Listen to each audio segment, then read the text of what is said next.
तो चलिए स्टार्ट करते हैं आज का वीडियो क्लास 7 के chapter number 4 simple equation exercise 4.1 के क्वेश्चन नंबर 2 से। तो क्वेश्चन नंबर 2 हमारे पास गिवन है, check whether the value in the bracket is the solution of the given solution और नॉट।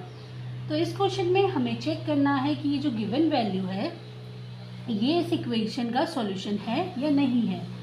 तो हमें इक्वेशन जो दिया है पहले पार्ट में वो गिवन है n+5 इज इक्वल टू 19 और हमें n की वैल्यू जो गिवन है वो है 1।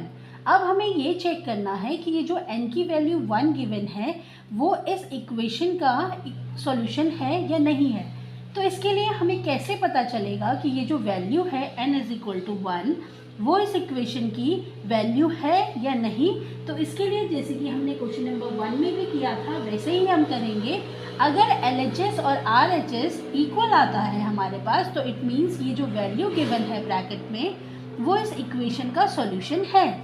और अगर LHS और RHS इक्वल नहीं आते हैं, जैसे कि RHS में हमें वैल्यू गिवन है 19 तो LHS भी हमारा 19 आना चाहिए। अगर दोनों ही LHS और RHS 19 आते हैं इट मीन्स n की जो वैल्यू होगी वो 1 होगी, नहीं तो जो हमारा आंसर है हमारी जो वैल्यू गिवन है क्वेश्चन में n इज इक्वल टू 1 वो सॉल्यूशन नहीं है। तो चलिए देखते हैं n की वैल्यू को पुट करते हैं। LHS में हमारे पास गिवन है n इज इक्वल टू 5 तो n की वैल्यू रख लेंगे 1 + 5, ये हमारे पास होता है 6 और 6 जो है 19 के इक्वल नहीं है। तो LHS और RHS आपस में इक्वल नहीं है तो it means n is equal to 1 is not a solution of the simple equation n+5 is equal to 19। हमारा जो आंसर होगा वो होगा नो। चलिए देखते हैं बी पार्ट। बी पार्ट में जो हमें इक्वेशन गिवन है वो है 7n+5 इज इक्वल टू 19 और n की जो वैल्यू हमें गिवन है वो गिवन है -2। तो LHS देखते हैं, RHS में तो हमें 19 दिया है, RHS में हमें 19 दिया है तो हमें क्या LHS में भी हमें क्या मिलना चाहिए, 19 मिलना चाहिए। अगर हमें 19 मिलता है n इज इक्वल टू -2 रख के तो इट मीन्स n की जो वैल्यू गिवन है ब्रैकेट में वो इस इक्वेशन का सॉल्यूशन है। अगर 19 नहीं मिलती है हमें LHS में भी वैल्यू तो इट मीन्स ये जो n is equal to -2 given है वो इस इक्वेशन का सॉल्यूशन नहीं है। तो देखते हैं LHS में 7n+5 हमारे पास है, 7 मल्टीप्लाइड बाय n तो 7 मल्टीप्लाइड बाय -2 + 5।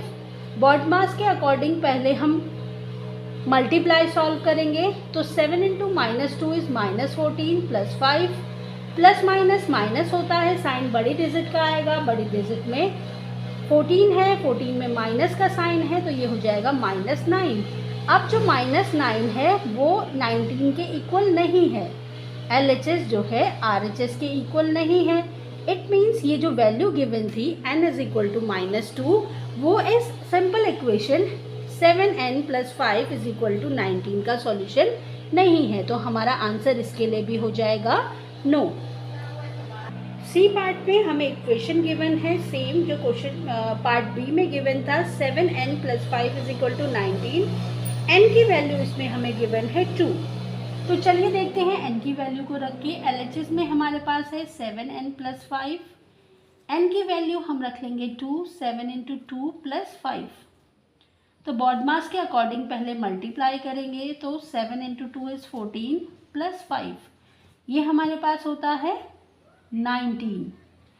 तो जैसे कि LHS में हमारे पास है आया 19 और RHS में भी हमारे पास 19 है तो LHS और RHS दोनों ही इक्वल आए हैं वैल्यू में। तो इट मीन्स ये जो सॉल्यूशन है n इज इक्वल टू 2 वो इस इक्वेशन का सॉल्यूशन है। तो हमारा जो आंसर होगा वो होगा येस। देन देखते हैं डी पार्ट। डी पार्ट में हमारे पास इक्वेशन गिवन है 4p - 3 इज इक्वल टू 13 और p की जो वैल्यू है वो हमारे पास गिवन है 1।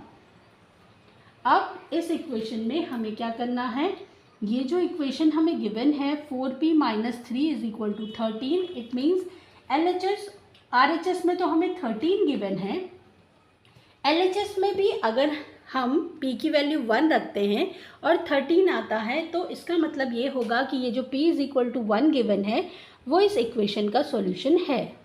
अभी देखते हैं वैल्यू को रख के 4p माइनस 3, ये हमारे पास हो जाएगा 4p की वैल्यू गिवन है 1 माइनस 3, बॉडमास के अकॉर्डिंग मल्टीप्लाई किया पहले, तो ये हो जाएगा 4 minus 3 is equal to 1।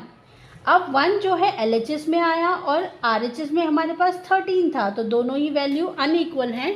LHS जो है RHS के इक्वल नहीं है, तो इसका मतलब होगा कि ये जो p इज इक्वल टू 1 जो वैल्यू गिवन है, p की जो वैल्यू 1 गिवन है वो इस equation 4p minus 3 is equal to 13 का सॉल्यूशन नहीं है। तो हमारा जो आंसर होगा वो होगा नो। चलिए देखते हैं ई पार्ट में जो इक्वेशन हमें गिवन है वो है 4p minus 3 is equal to 13 और p की जो वैल्यू हमें गिवन है वो है -4। तो चलिए LHS में जो इक्वेशन हमें गिवन है 4p माइनस 3, उसमें वैल्यू को रख लेते हैं 4, p की वैल्यू गिवन है -4 और -3, मल्टीप्लाई पहले हम करेंगे, ये हो जाएगा -16 -3, माइनस माइनस ऐड हो जाएंगे, साइन आएगा माइनस का, तो ये हमारे पास हो जाएगा -19। LHS में जो वैल्यू हमारे पास है वो है -19, RHS में हमारे पास वैल्यू गिवन है 13, तो ये दोनों ही अनइक्वल वैल्यूज़ हैं। LHS जो है RHS के इक्वल नहीं आया है, इट मीन्स ये जो वैल्यू हमें गिवन है p इज इक्वल टू -4, ये equation 4p minus 3 is equal to 13 का सॉल्यूशन नहीं है, तो हमारा जो आंसर होगा वो होगा नो। देन देखते हैं f पार्ट में। f पार्ट में जो हमारे पास इक्वेशन गिवन है 4p minus 3 is equal to 13, equation same हमें गिवन है जो हमें e में दिया था और जो हमें d में दिया था।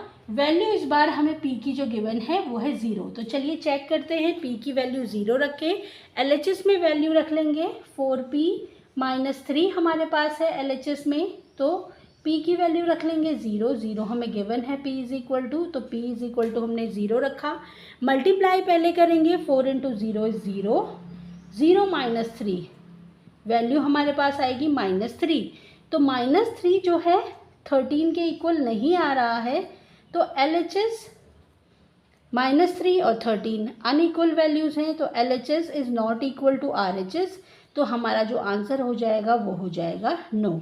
मतलब कि p इज इक्वल टू 0 जो हमें गिवन है वो equation 4p minus 3 is equal to 13 का सॉल्यूशन नहीं है। तो आज के इस वीडियो में इतना ही। नेक्स्ट वीडियो में हम डिस्कस करेंगे question number 3 and question number 4 को। Thanks for watching and please like, share and subscribe the channel.